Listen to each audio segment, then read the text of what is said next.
Selamat pagi kepada kita semua. Saya Abdul Jumardi dari kelas BPAK. Di sini saya akan membawakan materi strategi pembelajaran tentang peran guru dalam pembelajaran. Pembelajaran adalah proses belajar yang tenang dan menyenangkan, karena pembelajaran dilakukan secara alami sehingga peserta didik dapat mempraktikkan secara langsung apa yang dipelajarinya. Dalam pembelajaran, khususnya pembelajaran kontekstual tersebut, tidaklah membuat peran guru semakin kurang, melainkan menuntut peran guru untuk aktif. Peran guru di mana guru mampu mengembangkan bakat, minat, kemampuan, potensi-potensi yang dimiliki peserta didik untuk berkembang ke arah yang lebih maju, ke arah yang lebih baik. Guru juga membimbing dan mengarahkan peserta didik ke arah yang lebih maju, ke lebih baik. Peran guru yang pertama yaitu sebagai pendidik. Arti guru dipandang sebagai tokoh atau panutan bagi anak-anak didik dan lingkungannya, bertanggung jawab dalam hal nilai-nilai dan norma moral serta norma sosial terhadap anak didik, bertanggung jawab atas tugas yang diberikan, serta bertanggung jawab melalui tindakan dan perilakunya di sekolah maupun di lingkungan masyarakat. 2. Sebagai pengajar.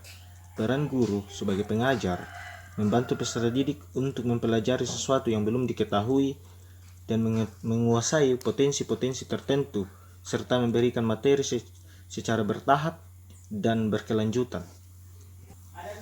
Yang ketiga, guru sebagai pembimbing. Guru sebagai pembimbing dalam proses pembelajaran baik fisik, mental, emosi, kreatif, moral, spiritual, dengan melibatkan peserta didik sebagai partner kerja. Sebab itu, guru harus merencanakan tujuan pembelajaran dengan baik. Sebagai penasehat, guru sebagai penasehat di mana dia dapat ditempati untuk bercurhat atau menceritakan masalah-masalah yang dialami oleh siswa dan menjadi pendamping yang dapat dipercaya oleh siswanya. Sebagai aktor, guru sebagai aktor akan melakukan apa yang ada dalam naskah yang disusun atau materi pembelajaran yang telah mempertimbangkan pesan yang akan disampaikan kepada peserta didik. Peran dan penampilan yang bagus sebagai aktor menimbulkan perasaan gembira, tertawa, serta serius untuk mengikuti suatu pembelajaran yang dilakukan oleh seorang guru. Berikutnya, sebagai kreator. Guru mampu memberikan penilaian terhadap nilai yang baik dan yang buruk, terutama terkait dengan perkembangan iptek, tuntutan dan koreksi terhadap sikap perilaku peserta didik sangat berguna bagi perkembangan anak didik. Berikutnya, sebagai inspirator, guru harus mampu memberi ilham yang baik bagi kemajuan peserta didik. Guru memberi petunjuk atau arahan yang rasional agar anak memahami pembelajaran yang telah disampaikan. Berikutnya, guru sebagai informatori. Guru dapat membantu anak didik memberikan informasi yang penting, aktual, dan berdaya guna agar dapat menjadi informator yang baik. Tentu guru dihadapkan banyak membaca serta mencari informasi yang berguna bagi peserta didiknya. Berikutnya, guru sebagai organisator. Guru harus mampu mengelola kegiatan akademik seperti kalender kependidikan, tata tertib siswa, penataan lingkungan belajar demi pembelajaran aktif dan efisien. Berikutnya, sebagai motivator. Guru sebagai motivator selalu mendorong peserta didik agar bergairah dalam belajar, menganalisis motif-motif peserta didik yang malas, kurang semangat, dan rendah berprestasi. Berikutnya, sebagai inisiator. Guru mampu memutuskan ide-ide atau gagasan untuk kemajuan peserta didik dan pembelajaran dari sederhana sampai penelitian yang luas, penataan ruang, usulan, peralatan, penelitian, prestasi siswa. Berikutnya, sebagai pelatih. Proses pembelajaran adalah proses latihan dalam keterampilan intelektual dan psikomotorik, sehingga menuntut guru untuk bertindak sebagai pelatih. Berikutnya, sebagai pembaharu.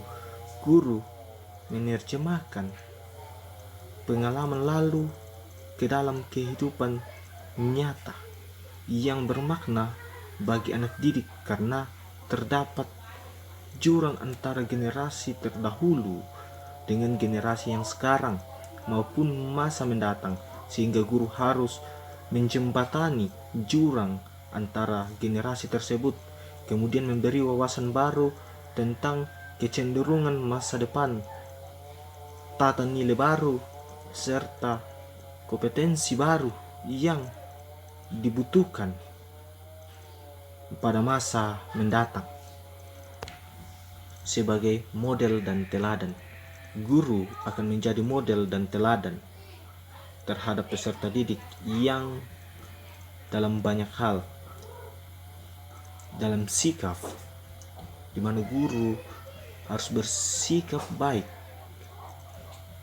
di mana guru dinilai dari keberhasilan, kegagalan, kebenaran, hubungan antara manusia, agama, hobi, politik, dan cara mengajar,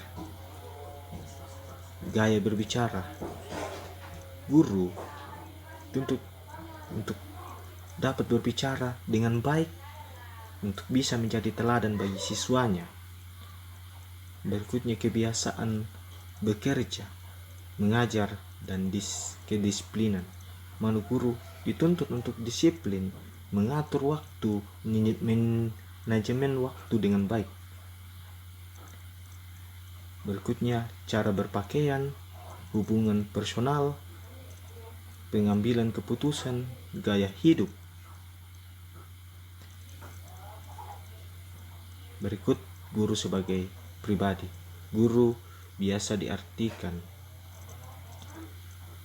dan ditiru, artinya pesan, sikap, dan perilaku menjadi acuan bagi anak didik maupun masyarakat dalam peran sebagai pribadi guru.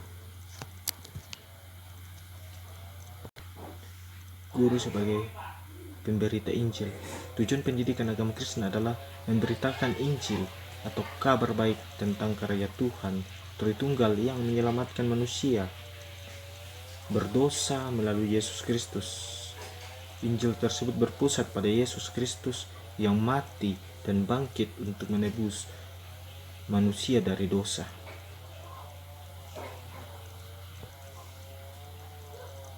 Peran guru menjelaskan Injil melalui pendekatan pribadi dan kelompok, yaitu memberitahukan kesaksian Alkitab mengenai fakta bahwa manusia itu berdosa sehingga terhukum berada dalam maut, diperbudak hawa nafsu, serta mengalami penyimpanan moral. Namun Allah telah menyatakan kasih-Nya kepada manusia lewat anugerah yang besar melalui Yesus Kristus. Demikian yang bisa saya bahas pada materi kali ini. Jika ada yang kurang dalam materi ini, saya minta maaf, karena cuman ini yang saya ketahui dari materi ini. Dan jika ada yang ingin bertanya, saya persilakan. Semoga materi ini dapat berguna bagi generasi baru pada saat ini. Terima kasih.